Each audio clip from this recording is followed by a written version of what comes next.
నిన్న ఆయన మాట్లాడుతుంటే అందరు నవ్వుకుంటా ఉన్నారు. ఫస్ట్ ఆఫ్ ఆల్ తెలంగాణ తల్లి, అందరికీ తల్లి లాంటి తెలంగాణ తల్లిని అక్కడ పెట్టుకుందాం. కొత్త సెక్రటేరియట్ డాక్టర్ బాబాసాహెబ్ అంబేద్కర్ గారి పేరు మీద పెట్టుకున్న సెక్రటేరియట్, అక్కడ తెలంగాణ తల్లిని పెడదాం అందరి తల్లిని అంటే, లేదు నేను రాహుల్ గాంధీ వాళ్ళ నాయననే పెడతా అని చెప్పి రాహుల్ గాంధీ గారి తండ్రి గారి ఫోటో తెచ్చి అక్కడ పెట్టినావు, తండ్రి గారి విగ్రహం తెచ్చి అక్కడ పెట్టినావు.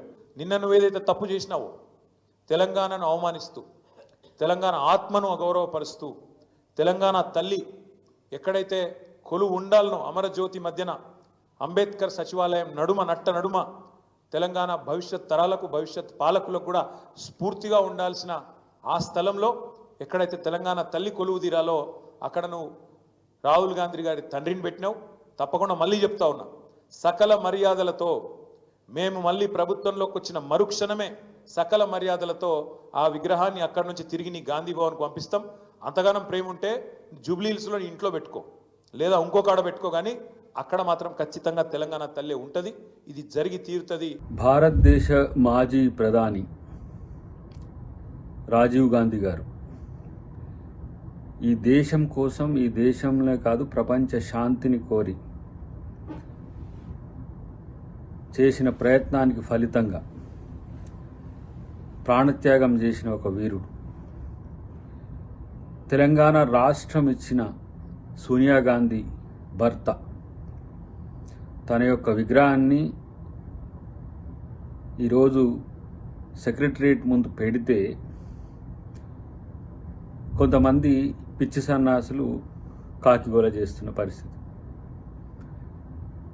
నా దేహం ముక్కలైనా దేశం ముక్కలు కానివనన్న ఇందిరాగాంధీ వారసుడు, ప్రపంచ శాంతి కొరకు తన ప్రాణాన్ని సైతం లెక్క చేయని ఒక వీరుని యొక్క, అమరవీరుని యొక్క విగ్రహాన్ని సెక్రటరియట్ ముందు పెడితే, అది కూడా అమరవీరుల స్తూపానికి కూడా ముందు ఉంటుంది.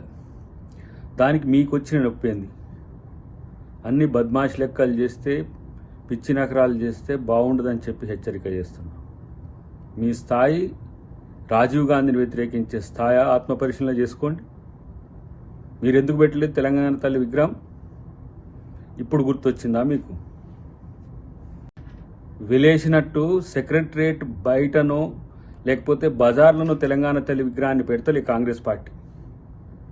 తెలంగాణకు గుండె చప్పుడైన గుండెకాయ లాంటి సెక్రటరియట్ ముందు ప్రజాప్రతినిధులు, ముఖ్యమంత్రి నుంచి సాధారణ ఎమ్మెల్యే వరకు సామాన్య పౌరుడు వచ్చేంత ప్లేస్లోనే, ఎంట్రన్స్లోనే సెక్రటరియట్ లోపల ఈరోజు కాంగ్రెస్ పార్టీ తెలంగాణ తల్లి విగ్రహాన్ని పెడుతుంటే పనికిరాని సన్నాసులు, చిల్లరగాళ్ళు ఇలాంటి ఒక తలకు మాసిన నిర్ణయాలు తీసుకొని రాజీవ్ గాంధీ విగ్రహాన్ని కూల్చేస్తాం, మేము వచ్చేస్తే తీసేస్తాం.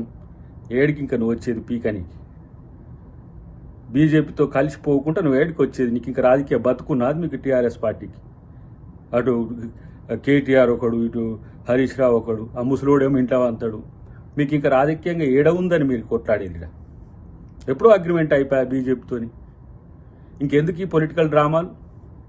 మీ అస్తిత్వం కోసం చేసే ప్రయత్నంలో కాంగ్రెస్ పార్టీ ఆత్మగౌరవం కాదు, భారతదేశ ఆత్మగౌరవమైన రాజీవ్ గాంధీ ఇలా పోయింది కదా మొక్కి, అందరు కుటుంబం అంతా పోయి సోనియా గాంధీ కాళ్ళు మొక్కినాడు గుర్తురాలే ఎవరి భార్య తను. కాబట్టి ఈ పిచ్చి నకరాలు బంద్ చేసి కామ్గా కూర్చొని మూసుకుంటే మంచిది, లేకపోతే మిమ్మల్ని ఎవడు పట్టించుకునే పాపన కూడా పోడని తెలియజేస్తున్నాం. ఇలాంటి వ్యాఖ్యలు చేస్తే బాగుండదని చెప్పి కూడా ఒక హెచ్చరిక చేస్తున్నాం.